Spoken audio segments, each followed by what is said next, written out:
तो previous episode में हमने देख लिया था कि इमॉर्टल दोबारा जिंदा हो चुका है और आज होगी ओमिनी मैन वर्सेस इमॉर्टल की फाइट, वो भी दोबारा, जो कि लिटरली ऑसम।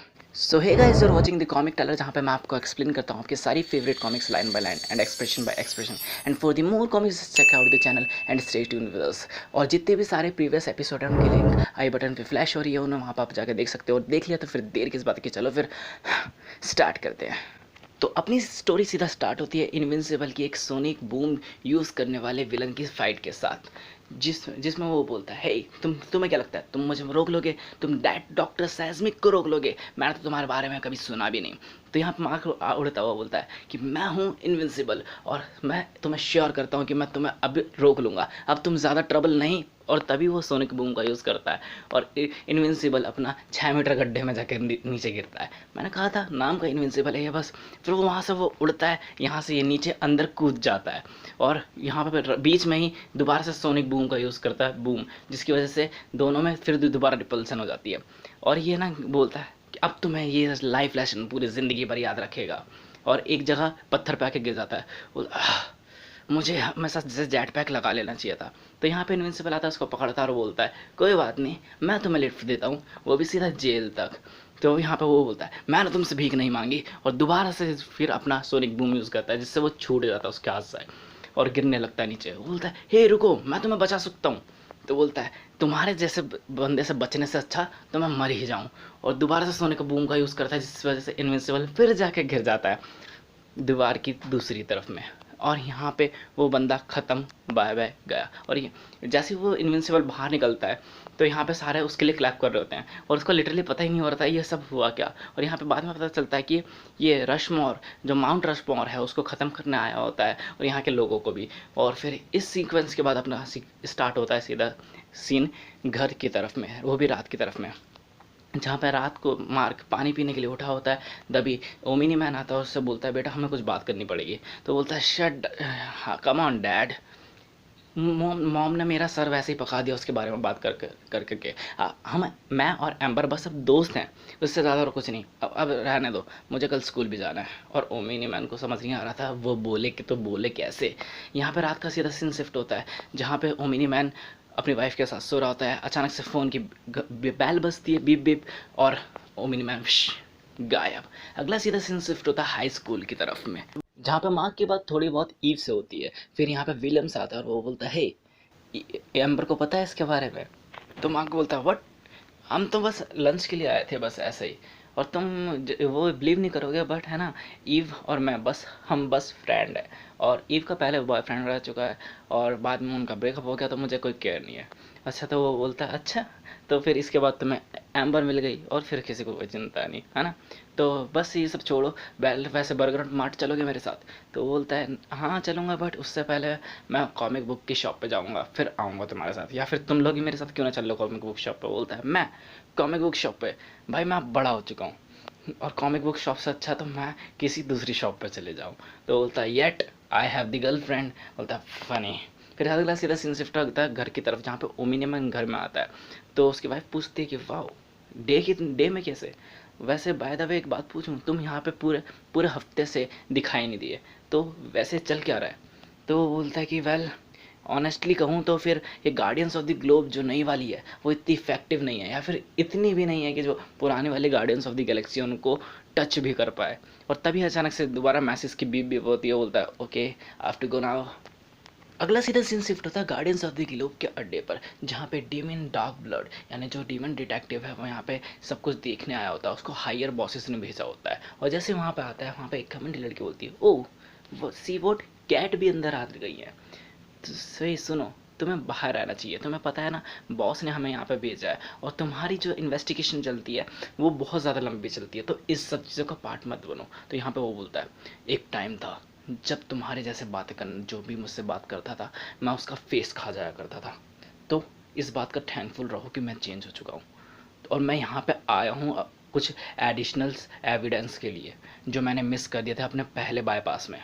सो मैं उन चीज़ों को यहाँ से पॉइंट आउट करूँगा, और जैसे कि तुमने कहा कि मैं इसमें कोई भी दखल नहीं दूंगा, और मेरी भी एडवाइस यही है कि तुम भी मेरे रास्ते में दखल ना दो। अगला सीधा सीन शिफ्ट होता है जेल की तरफ में, जहाँ पे ब्लैक सैमसन मिलने मिलने आया होता है अपने पार्टनर से। तो यहाँ पे वो बोलता है कि आप इसमें फिट बैठ रहे हैं, आई होप कि मैंने इसको बहुत ज़्यादा डैमेज नहीं करा अपने स्केप में। तो बोलता है हो सैनफोर्ड, तुमने अपने आप को ये क्या कर लिया है। तो बोलता है सर ये मैंने आपके लिए किया है, मुझे अच्छा नहीं लग रहा था जो उन्होंने आपके साथ करा। तो उन लोगों को हर हर किसी को मरना था उनमें से, हर किसी को, और मुझे इन सब की कोई शिकायत नहीं है। तो वो बोलता है कि मैं आप गार्डियंस ऑफ द ग्लोब की नया पार्टनर हूँ और मुझे सब इन्फ्लुएंस भी मिला है, तो मैं तुम्हारे लिए कुछ करूँगा यहाँ से निकलने के लिए, तुम्हें काउंसलिंग की ज़रूरत है। फिर अगला सीन शिफ्ट होता है अ काइंड ऑफ, जहाँ पे अपने मार्क अपने फेवरेट कॉमिक बुक राइटर्स के से मिलता है, जिसका नाम होता है फिलिप मार्क, जो कि क्रिएटर होता है साइंस डॉग का, और वहाँ पे उससे जाकर अपनी सारी कॉमिक्स बुक साइन करवाता है। फिर अगला सीजन शिफ्ट होता है एक जगह पे जहाँ पे रोलर कोस्टर राइड के ऊपर एक बड़े से मॉन्स्टर ने हमला कर दिया होता है, जो कि क्रैकन टाइप है। वहाँ से इनविंसिबल लोगों को पहले बचाता है, फिर उड़ के जाता है और उस मॉन्स्टर को बुरी तरह पेल के वापस आता है और बोलता है होए इट्स ओके, इट्स ओवर, अब हर कोई सेफ है। तभी तभी अचानक से कहीं ना कहीं से इमॉर्टल आता है और सीधा का सीधा उसके ऊपर टूट पड़ता है और एक पंच मारते हुए बोलता है क्यों, तुमने ये सब क्यों किया। फिर ओमिनी मैन उसको झटके से ऊपर लेके हुए जाता है और बोलता है कि मुझे नहीं पता तुमने ये कैसे करा, बट तुम्हें अभी तक मरा होना चाहिए था।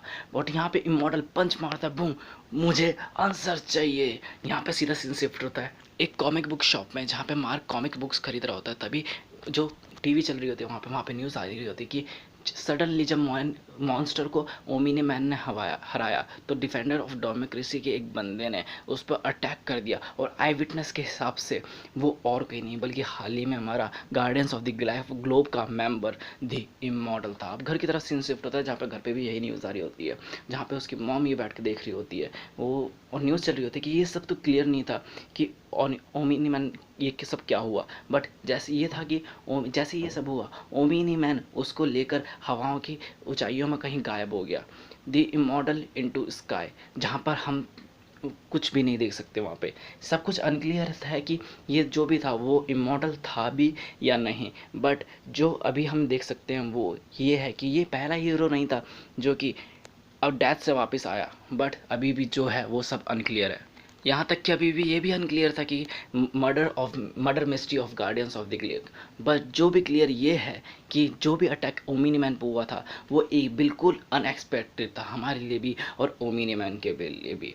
अब जो भी इस चीज़ के पीछे इमॉर्टल है या कोई भी है, हम उसको नहीं जान पा रहे अभी तक चल क्या रहा है। जो भी ये चीज़ हो रही है मिसमैच हो चुकी हैं ओमिनी मैन के साथ और हमारे साथ। हवाओं में जो ये फाइट हो रही है इसके बीच में हमें नहीं पता चल सकता कि यहाँ पे अभी चल क्या रहा है। तो जो भी होगा हमारे साथ बने रहें। यहाँ पे सीधा सीन सिर्फ था फाइट के टाइम पर, जहाँ पे इम्पोर्टेंट पंच मार के ओमिनी मैन को बोलता है क्यों क्यों तुमने सबको मारा, और फिर दूसरा पंच मार के ओमिनी मैन की जुबान केसरी करवा कर बोलता है अगर मुझे तुम्हारे अंदर से मार मार के भी ये बात निकलवानी पड़े तो मैं निकलवाऊंगा। फिर बदले में ओमिनी मैन दोबारा से एक पंच मार कर मॉडल के जुबान केसरी करवाता और बोलता है मैंने तुमको यहाँ पे एक बार मार चुका हूँ, दूसरी बार भी मारना पड़े तो मैं तुम्हें मारूंगा। और यहाँ पे इनविंसिबल भी आ चुका होता है और इनविंसिबल यहाँ पे देख रहा होता है इन सबको, और यहाँ पर है ना जो इमॉर्टल होता है वो ओमिनी मैन की गर्दन पकड़ लेता है और बोलता है अच्छा तुम ट्राई कर सकते हो। और इनविंसिबल के देखते देखते ओमिनी मैन इमॉर्टल के पेट में हाथ घुसा देता है और आर पार कर देता है, और दूसरे हाथ से ओमिनी मैन उसके दो टुकड़े करके आसमान में फेंक देता है। और वो देख के चौंक जाता है, बोलता है डैड, इधर वो बोलता है सन, अब हमें सच में बात करनी पड़ेगी, टू बी कंटिन्यूड। इसी के साथ ख़त्म होता है invincible volume 3 the perfect stranger का chapter number 2 the reveal. So I hope कि आपको बहुत ज़्यादा पसंद आया होगा लिटरली, जो कि आना भी चाहिए। तो अगर आया तो यार लाइक कर दो इसी बात पे। और हाँ, इसके अगला एपिसोड होंगे, जितने भी अगले शो होंगे वो सारे इसी चैनल पे मिलेंगे, तो अभी सब्सक्राइब करो। और हाँ, बगल वाला बेल आइकन भी दबा देना ताकि कि सारे नोटिफिकेशन आपके पास सबसे पहले आ सके, और कमेंट में लिख देना जो भी मन करे। और हाँ, लास्ट में शेयर करना बिल्कुल मत भूलना, क्योंकि जितने ज़्यादा लोग होंगे उतना ज़्यादा मज़ा आएगा। सो बाय।